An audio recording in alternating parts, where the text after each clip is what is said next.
Yes నేనే పెట్టమని చెప్పినండి. It is me who order the curfew. ఎందుకండి ఎందుకు పెట్టాల్సి వస్తుందండి కర్ఫ్యూ? ఏం కారణం అండి? ఊరికే పెడతారు ప్రభుత్వాలు. ప్రజాస్వామ్యయుతంగా ప్రజల ఓట్లు వేసుకుని గద్దెకొచ్చిన ప్రభుత్వం ఒక ప్రజల మీద నిరంకుశంగా ప్రవర్తిస్తుంది అధ్యక్ష.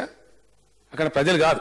జరిగింది అధ్యక్ష మల్లన్న సాగర్ కాడ ఆల్మోస్ట్ 70-75% రైతులు వాలంటరీగా వచ్చి ఇచ్చిన రైతులు 75% పైచిలకు రైతులు. కొద్దిమంది రైతులను పార్టీ రాజకీయాలు పెట్టి కొన్ని చోట్ల మీటింగులు జరిపి మంతనాలు జరిపి ప్రాజెక్టులు కానియద్దని చెప్పి దీన్ని ఆపాలు ఎట్లన్నా చేసి అని చెప్పి లిటిగేషన్ క్రియేట్ చేయాలని చెప్పి ప్రయత్నాలు జరిగినాయి. ప్రపంచమంతా చూసిన వరుస బట్టి అందరికందరూ ఒక మల్లన్న సాగర్ ప్రపంచంలో ఇక్కడ ఏమి లేనట్టు ఇష్యూ, ఒక మల్లన్న సాగరే ఇష్యూ అయినట్టు. ఎందుకు పోయింది అధ్యక్ష? మాకు తెలియదు. మేము అమాయకులమా? మేము కన్ను మూసుకొని కూర్చున్నామా? మాకు గూఢచార సంస్థలు లేవా? ఎక్కడెక్కడ ఎవరెవరు కూర్చున్నారు? ఎక్కడెక్కడ రహస్య మంతనాలు జరిగినాయి? ఏమేం ప్రయత్నం? అధ్యక్ష ఇంకో మాట చెప్తా ఉన్నా. మల్లన్న సాగర్ కాడ ఈ ప్రతిపక్షాల పేరిట పోయి చేసినటువంటి రభస ఇంత అంత కాదు. పర్టికులర్లీ వారు లేరు సభలో. సిపిఎం సెక్రటరీ గారు రహస్యంగా మోటార్ బైక్స్ మీద పోతారు. ఎందుకు అధ్యక్షానికి అంత రహస్యంగా పోవాల్సిన అక్కరేమో? అన్ని వాళ్ళు ఆపిరా, పట్టుకునిరా, పగ్గం పెట్టి కట్టేసిరా. హైదరాబాద్ నుంచి ఉండే వ్యక్తి, నిజామాబాద్ జిల్లా నుంచి ఉండే సిపిఎం వ్యక్తి, లోకల్ కాదు అధ్యక్ష, మల్లన్న సాగర్ కాదు. వాళ్ళ పేర్లు కూడా ఉన్నాయి. తెప్పియారు పేర్లు తెప్పి వాళ్ళ పేర్లు ఉన్నాయి అధ్యక్ష. పోలీసు కేసు కూడా నమోదు చేసింది. హైదరాబాద్ నుంచి సిపిఎం పార్టీ నుంచి, నిజామాబాద్ జిల్లా నుంచి, సంగారెడ్డి నుంచి సంబంధం లేని సిపిఎం నాయకులు పోయి ఆ ఊళ్ళలో అడ్డాబెట్టి వాళ్ళని తయారు చేసి చేస్తారు అధ్యక్ష. ఇంకా వీళ్ళ వ్యూహం చెప్తా అధ్యక్ష, ప్రజలకు తెలవాలి. ఏం చేయాలా?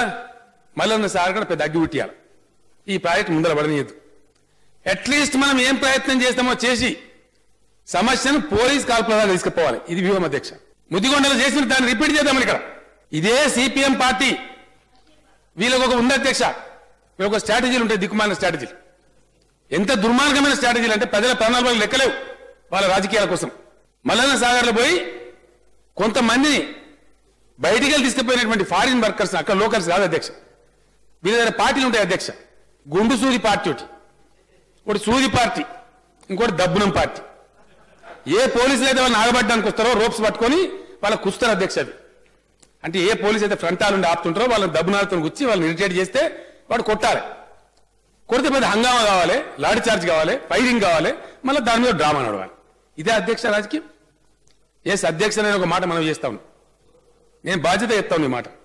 ఈ సమాచారం వచ్చిన తర్వాతనే ఇది రాంగ్ రఫ్ వెదర్ తీసుకొని పోతున్నారు, ప్రజల ప్రాణాలకు ముప్పొస్తుంది, ఒక బాధ్యత గల ముఖ్యమంత్రిగా చూస్తూనే ఊరుకోలేను అని అక్కడ పోలీస్ పికెట్ పెట్టినాం అధ్యక్ష. ఎవరు భర్త బాలు పోయి ఏది భర్త చేసి ప్రొవోకేషన్ చేయదని పెట్టినాం.